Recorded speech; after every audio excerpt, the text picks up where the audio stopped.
আমি তোমার প্রতি আমার ফিলিংস নাই, আমার সাথে তিথি রিলেশন আছে। ওই মেয়ে আলবির সাথে ঝগড়া করে এন্ড আলবি আবার ওইটার স্ক্রিনশটও আছে। তিথির সাথে ওর রিলেশনশিপ আছে আছে আছে নাই এগুলা নিয়ে আজকে মোটামুটি 2-3 বছর যাবত এগুলা নিয়ে কথাবার্তা। তো ইকরা আগে থেকে সন্দেহ করতো, বাট আলবি এটা প্রতিনিয়তই বলতো যে না আমরা জাস্ট কলিগ।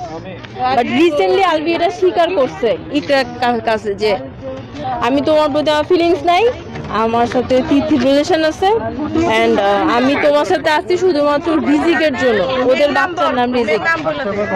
তিথির সাথে সবই ইকরা শুনছে এন্ড ইকরা এগুলা নিয়ে কথাবার্তা।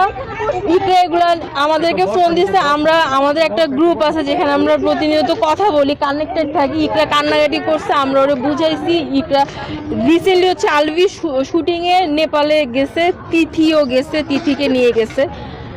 আমরা স্পেসিফিক জানি না আজকে সকালে কি হয়েছে। গতকালকে আগের দিন ইকরা ফোন দিয়ে বলতেছে যে আমি ভিডিও কল করছিলাম, রিজিকের শরীরটা খারাপ, রিজিক ওর পাপার সাথে কথা বলতে চায়, ও ফোনটা পিক করতেছে না।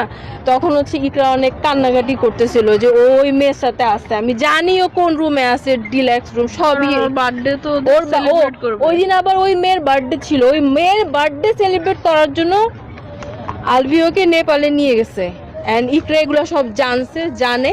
ইকরা তখন ওকে ভিডিও কল দিছে, আলভিওকে স্ট্রেট বলছে যে তুমি আমাকে এখন ইচ্ছা করে মানে রিজিক অসুস্থ এটা বলে তুমি আমাকে মিথ্যা কথা বলে আমাকে ডিস্টার্ব করতে চাচ্ছ, এখন আমাকে তুমি ডিস্টার্ব করতে চাচ্ছ। এগুলো নিয়ে ইকরাকে ও উল্টা ইয়ে করছে। ইভেন ওই মেয়ে আলভির ওয়াইফের সাথে হাজবেন্ড ওয়াইফের মধ্যে এগুলো নিয়ে ওই মেয়ে হচ্ছে পজিটিভ হয়ে ঝামেলা করে, তুমি তোমার বউয়ের সাথে কেন থাকো, এগুলো নিয়ে ওই মেয়ে আলবির সাথে ঝগড়া করে এন্ড আলবি আবার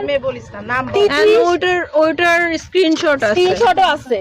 ইকরার ফোনে সবকিছু স্ক্রিনশট আছে, ও আমাদেরকে গ্রুপে অনেক সময় স্ক্রিনশট পাঠিয়েছে, দেখ ওরা এই করতেছে সবকিছু, কিছু এভরিথিং।